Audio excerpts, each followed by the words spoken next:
What's up, everyone? Welcome to my adventures in Return to the Sky, which I, for the longest time, thought was called Above the Clouds. I was wondering why I couldn't find the download link to the game.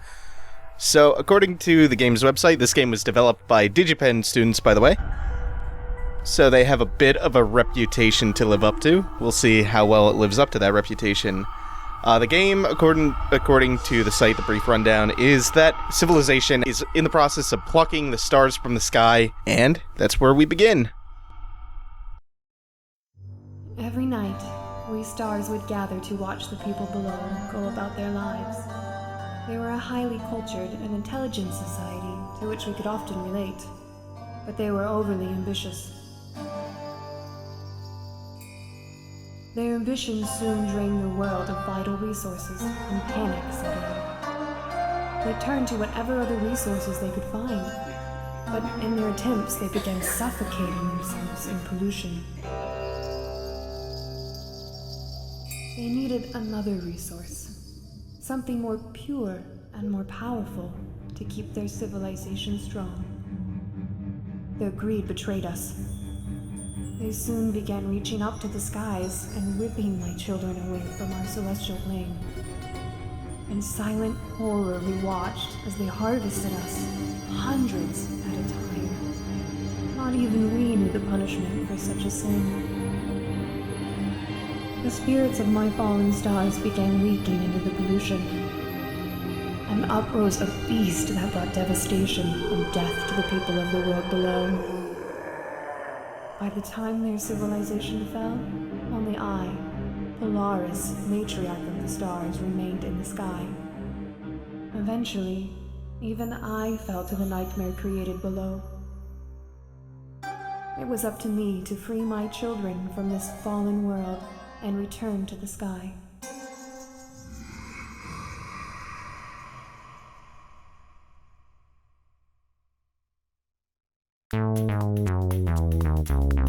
So yeah, the narrative has kind of a man versus nature bend to the conflict.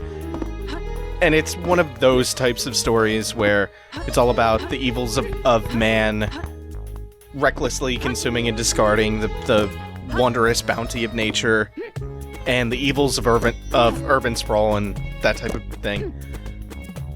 You know, it's very Fern Gully. And it's kind of like that. It's got that theme to it of the specter of our reliance on fossil fuels and pollution, and the pollution we create that subsequently destroys nature, and that we succumb to ourselves. How we're kind of haunted by the specter of alternative energy and our very consumption-focused lifestyle. And the civilization is just an analog for every society like that. Granted, though, that's all just inference from reading the description on the game's website and the intro cutscene, but it seems pretty obvious. It's not like I'm expecting any interesting take on that premise, on that theme, but who knows? Maybe I'm just wildly misjudging it based on way too little information, because this is my first time having any kind of interaction with the game. The reason that I decided to play it in the first place was not at all because of any of that. I hadn't even read the game's description before it caught my interest. What actually caught my eye about it was, one, it's free, two, it's a Digipen game, which immediately it's gonna have my attention, and three, I saw a very arresting screenshot, and I figured it's free, so, you know, I'll download it, give it a shot, see what's up with it. And what I'm finding out is that it's so far in the opening minutes an okay side-scrolling platformer with a really cool Arabian Nights themed visual style. The jump is a little too floaty for my taste in this. And get these. I got most of them. Yeah, they push them back. That's rad. Oh no. No, that's very bad. Am I gonna die? No, because I got the stars. Or the shards of star, I think. They're either full-blown shards or they're little baby shards. Stars. Shards of stars. Like I said, it has a very arresting visual style. Purple Skull actually kind of reminds me of the Titans in Attack on Titan. And the whole aesthetic of it, soundtrack included, has this Arabian Nights feel to it.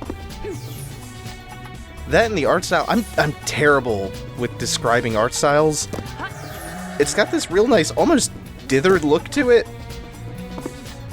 And I'm getting kind of little hints of a couple different games. I don't know if they were direct influences or not, but I'm seeing little details that reminded me a lot of games like Dust Force, They Bleed Pixels, and a little bit of A Valley Without Wind, which are all really excellent games to put in the melting pot and mold together into one. The Valley Without Wind among them would probably be like the weakest for an art style. It's kind of an ugly game, but you combine some of its elements with other games and it's a really nice influence. And you know what? Even that reminds me, speaking of Dust Force, this actually feels a little bit like Dust Force. The physics feel a little bit like Dust Force. It's a little floatier, but it's still got kind of that same feel to it. Oh, yeah, push it back. From what I've seen of this so far, what I've played of it so far, it's not really opening up too much so far. I keep saying so far. Maybe if I say enough time, Beetlejuice will appear. So far, so far, so far. What I've played of it so far, it doesn't feel like it's gonna have the depth to it that Dust Force did. The only real thing they've introduced aside from the basic controls, which are just, you know, jump and move around, are the air currents, and they could certainly introduce more things. The only thing I would say about that is that if Dive Kick has proved anything to me, it's that you really don't need a ton of mechanics to have a deep game. Like, mechanics-wise, Dive Kick is as simple as they come. There are two buttons, dive and kick, as the basic spiel goes. But it's a game that actually has a ton of depth, and I can't stop thinking about it. I can't wait for that to actually be available on Steam and shit. Actually, Dive Kick is available on Greenlight right now. But back to talking about Return to the Skies, I don't even know what to say. It's a free game, so not exactly germane to what I was talking about with Dive Kick. Dive Kick, I think, is probably going to be like 10 or 15 bucks, something like that, when it comes out, and I want to say PSN and Steam, go greenlight that. Even while playing this game, can't stop thinking about Dive Kick. Ooh.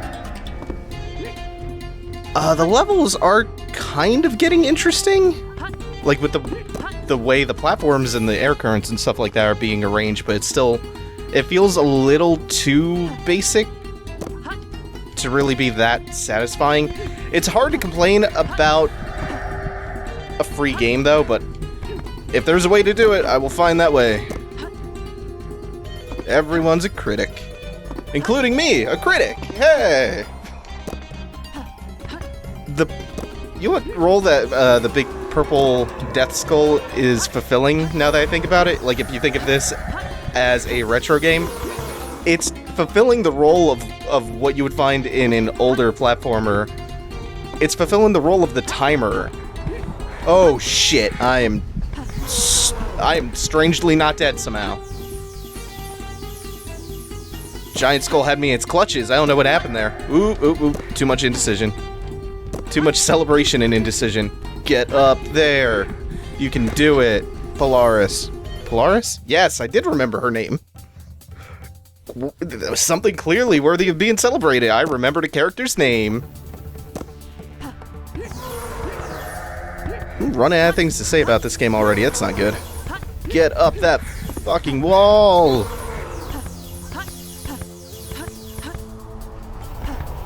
Strangely, I found a lot more to criticize about this game than I would have thought initially. So far, the only thing that I really love about it is the art style and the soundtrack. It's got that going for it, but not much else so far. Like, the narrative is kind of tired. The controls are a little wonky, surprisingly, even though they're so simple. And just the mechanics of it are super basic. There's not a lot of depth to it, but it'll keep you entertained for 5 minutes. It kept me entertained for 5 minutes. Then I ran out of things to say about it. It does feel kind of incomplete, though, which not necessarily the worst thing, given that, again, I have to caveat that with this is a game from Digipen, which means it's a student project, and I don't believe this was a terribly robust project either. I think this was a pretty short development cycle for this one. And man, the Digipen guys must absolutely hate Kim Swift right about now. Because... And it's weird because I'm basing all of the, like, my esteem for their reputation on Narbacular Drop, which is the game that went on to become Portal, but I never actually played the original Narbacular Drop. I only played it once it became Portal. Ooh, I'm dead. I better be dead this time. I'm so not. It's nuts. Yeah, I never actually played Narbacular Drop. I don't know if that was ever actually available to the public, or if it was just kind of Kim Swift's pet project that somehow made its way to Valve's attention. Either way, though, that's why I hold Digipen in such high regards, and it's pretty much just because of that. So now the Digipen guys have to live up to everyone's expectations of all of their games. Doesn't matter what team it is, what the development cycle was, what any of the details were regarding the development of it. It's now held to the standard of Portal, which is like one of the best games ever. Oh, and I finally did die. It's now held to the standards of Portal just because that's their pedigree now. Which is a really unfair, lofty standard to have to live up to, admittedly. On the other hand, some people thrive on that kind of pressure, so... Hey, guys who made Return to the Skies.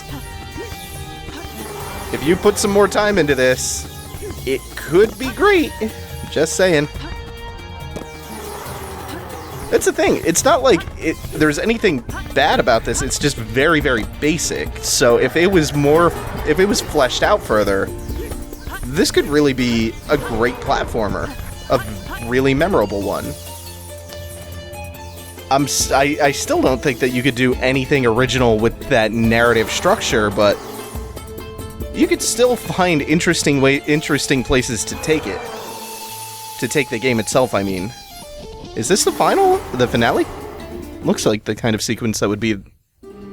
At last, I emerge from the thick smog below, the monster still doggedly in chase.